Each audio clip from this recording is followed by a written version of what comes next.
اولاد کی تربیت ہمارے ذمہ لازم ہے، اور اس تربیت کا بہترین ذریعہ ہماری اپنی تربیت ہے۔ اولادیں ہماری گفتگو کو تھوڑا، ہمارے عمل کو زیادہ قبول کرتے ہیں۔ آج لوگ ہمارے پاس آتے ہیں، جی ہمارا بچہ نماز نہیں پڑھتا، چلو ہم نہیں پڑھتے یہ تو پڑھے، تو میں کہتا ہوں یہ کیوں پڑھے؟ جب تم مصلی بچھاؤ گے تو یہ بھی بچھائے گا۔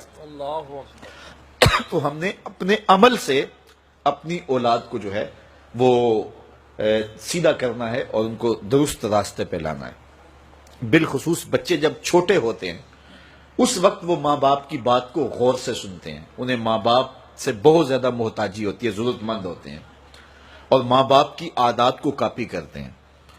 اور عموماً ہم بچوں کو اس عمر میں توجہ نہیں دیتے۔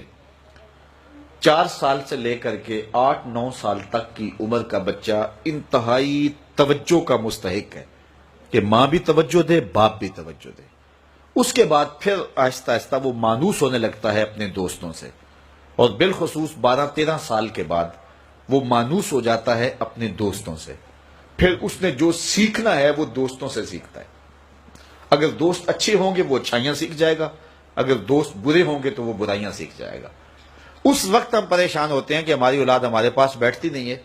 اصل اس کی اب بیٹھنے کی عمر نہیں رہی، کیونکہ وہ تمہارے ہم عمر نہیں ہے کہ تمہارے ساتھ بیٹھیں، اور اب وہ بچے بھی نہیں رہے، تو وہ اپنی ہم عمر نسل کو تلاش کریں گے۔ اس وقت ہم اگر اولاد کو کھینچیں گے تو وہ ہمارے پاس نہیں آئے گی۔ وقت جو تھا وہ ہم نے ضائع کر دیا۔ لیکن ہمیں پھر بھی اس دور میں اولاد سے غافل نہیں ہونا چاہیے۔ ہمیں ایک تو کوشش کرنی چاہیے کہ اچھے لوگوں کی دوستی ان بچوں کے ساتھ جو ہے وہ پیدا کرنے کی کوشش کریں۔ المرء علی دین خلیلہ فلینظر احدکم من یخالل، رسول اللہ صلی اللہ علیہ وسلم نے ارشاد فرمایا ہر شخص اپنے دوست کے دین پہ ہوتا ہے، تو جب وہ دوستی لگانے لگے تو دیکھے کہ وہ دوستی کس سے لگا رہا ہے۔ تو جب یہ عمر بچوں کی پہنچ جائے تو اس وقت یہ خیال کیا جائے۔ اور حضرت سیدنا علی المرتضیٰ رضی اللہ تعالی عنہ نے فرمایا کہ 15 سال سے لے کر کے 20 سال تک کی عمر انتہائی اہم عمر ہے، اور اس عمر میں ہی نظریات بنتے ہیں اور خیالات پختہ ہوتے ہیں۔ تو جس نے اس عمر کو سنبھال لیا اس نے اپنی زندگی سنوار لی، اور جس کی یہ عمر بگڑ گئی اس کا سب کچھ بگڑ گیا۔ اس وقت میرے خیال کے مطابق 15 سے 20 سال تک کی اس عمر کو دوست بھی نہیں اتنا بگاڑ سکتے، معاشرہ بھی اتنا نہیں بگاڑ سکتا۔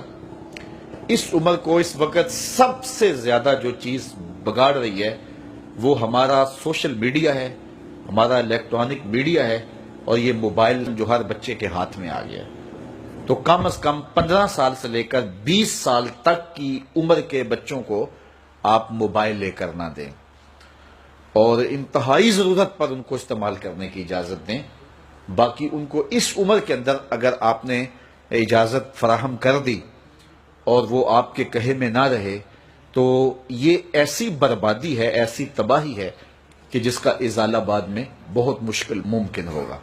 اس لیے اس وقت سب سے زیادہ ہمیں جو چیز نقصان پہنچا رہی ہے، ہماری معاشرت کو جو چیز کھوکھلا کر رہی ہے وہ یہ چیز ہے۔ یہ میں کل کی ایک رپورٹ پڑھ رہا تھا انڈیا کی، کہ انڈیا کا جو معاشرہ ہے اس میں جو نوجوان ہیں وہ بالکل اس میڈیا کی وجہ سے برباد ہو گئے، اور پاکستان میں بھی اس کے اثرات جو ہیں وہ بہت سارے ہیں۔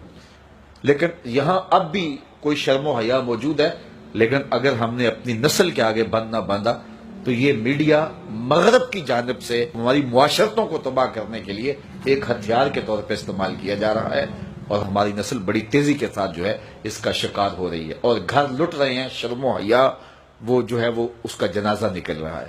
تو اس حوالے سے والدین کو خصوصی توجہ دینے کی ضرورت ہے۔